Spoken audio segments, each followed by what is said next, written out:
Now we have discussion about TM modes in rectangular waveguides. So before this, we have seen T modes and what is meaning of modes and how it is going to work and what is the significance of M and N. All these discussions are done in the previous lectures. So if you didn't see, you can go and see in the playlist.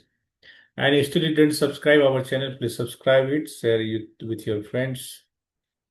So now we have TM, transverse magnetic field. Here we are going to talk. So here you know that M and N is the number of the half cycle in X and Y direction. Here we are considering that wave is going to propagate along the Z direction. And in case of TM modes, that magnetic field Z component is equal to 0. So if Z component of magnetic field is 0, that means the component of electric field must be available there so that energy transmission will take place in the Z direction. So that electric field components will be available there. Magnetic field components, Z component is 0. So now we are going to find the solution of the Helmholtz equation. So that is the equation is del square Ez equal to gamma square Ez, where gamma is the propagation constant, that is gamma equal to alpha plus j beta.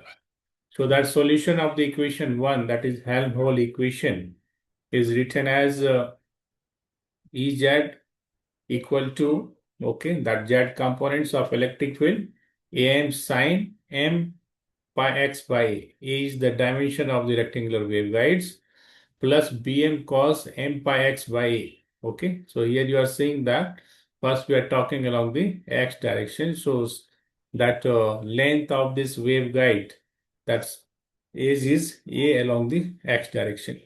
It is multiplied by Cn sine n pi by n pi y by B.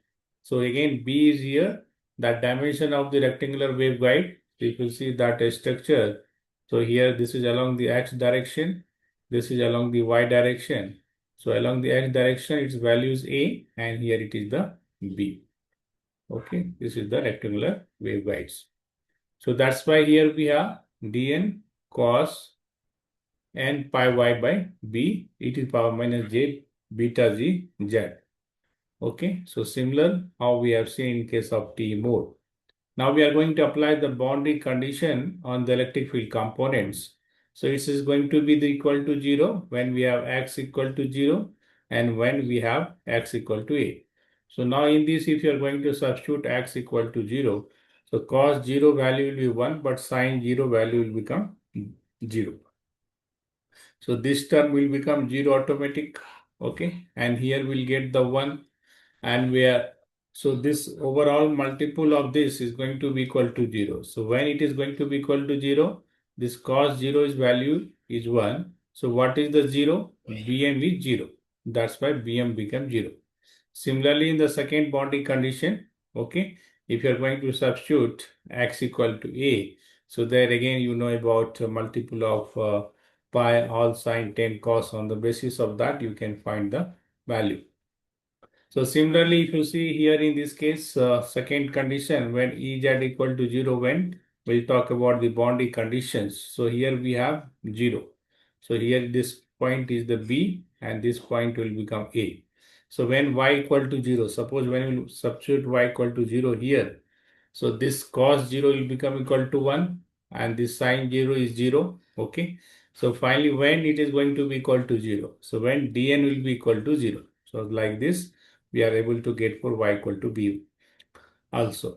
So now finally, so once we substitute these values, so what we are seeing that this term will get over, okay, and again this term is going to get over.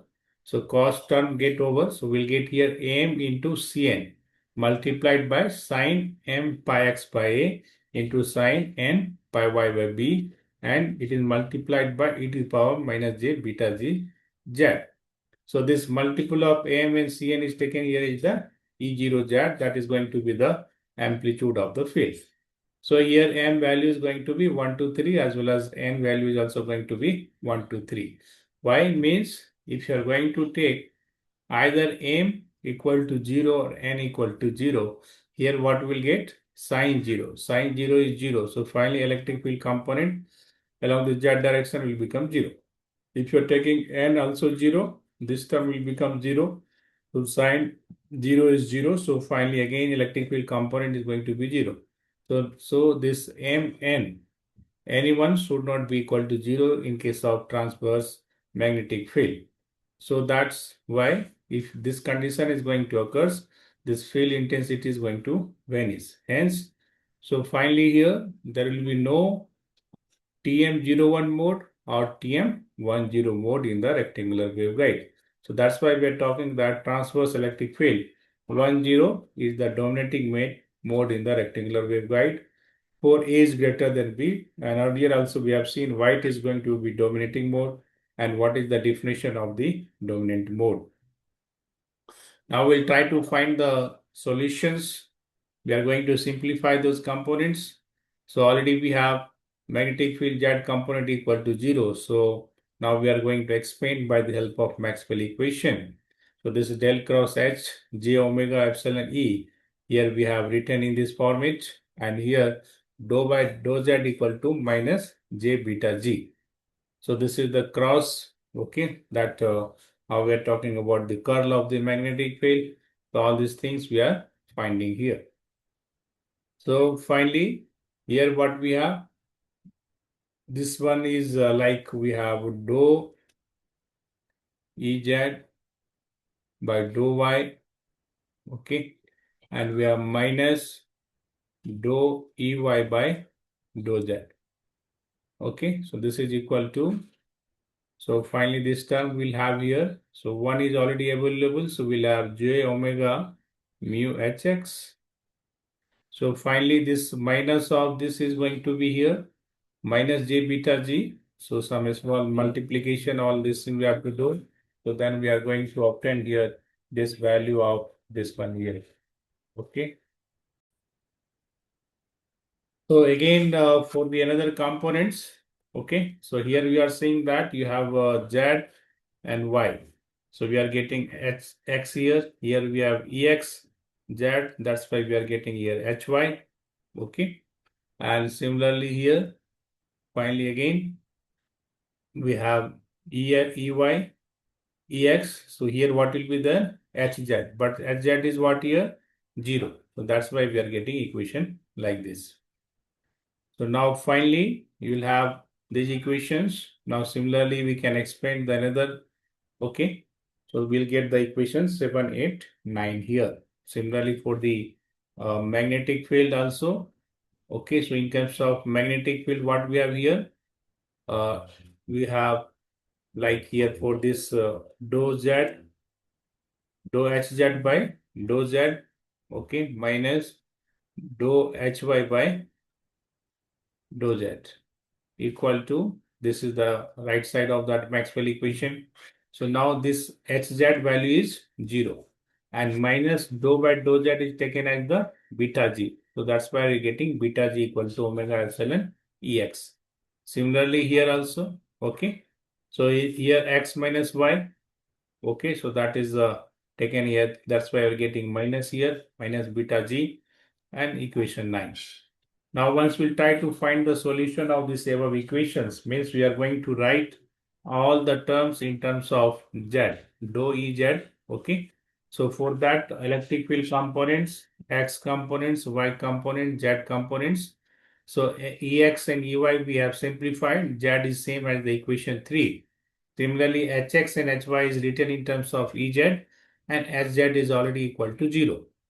So here beta G square equal to omega square mu epsilon equal to minus Kc square. Now if you differentiate the equation 3, so equation 3 is what? Ez, and if you see that here in all equations from equation 10 to 13, all having right parts, differentiation of Ez. So this is differentiated with respect to X, Y, Z, all these things. Then we are substituting the value here. Then we are getting Ex component, Ey component, Ez components. Ez is same as the original equation, while Ex and Ey value has changed. So Eox cos sine, again here Eoy sine cos. So this is the similar equation multiplied by e to the power minus j beta g z. We have seen earlier the condition when wave is going to propagate. And again, here we have hx value, hy value. Similar way, we are going to substitute the value hox sine cos, hy cos sine. Okay.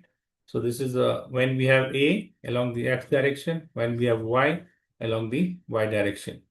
So it's easy to write, you can remember also. And now we have cutoff frequency. So cutoff frequencies, that is 1 by 2 root under mu epsilon. Again, a square root we have m squared by a squared plus n squared by b squared. And ab is the dimension, mn is the number of half waves, and propagation constant beta z omega root under mu epsilon. Again, under root 1 minus fc by f whole square. And we have wavelength for the guided wavelength here, that is lambda upon root under 1 minus fc by f whole square.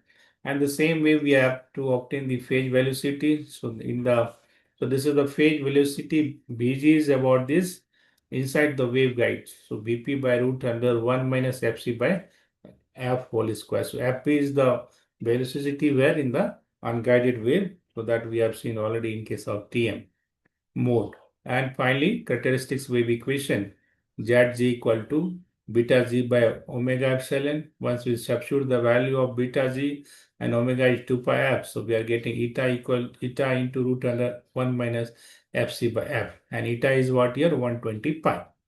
So like this, these are the discussion about TM modes. So in case of TM mode, what we have seen that 0, 1 and TM 1, 0 will not exist. Okay. Since when either m equal to 0 or n equal to 0, then what is happening here? Ez will become 0. Okay. So already hz is equal to 0. So to wave to propagate, Ez should not be equal to 0. So that's why TM mode 0, 1, 1, 0 is not going to exist. So we have T10 always as the dominating mode. So any doubt is there? Write in the comment box. Okay, what's your opinion? All this you can write. Share with your friends. Thank you. Thank you very much.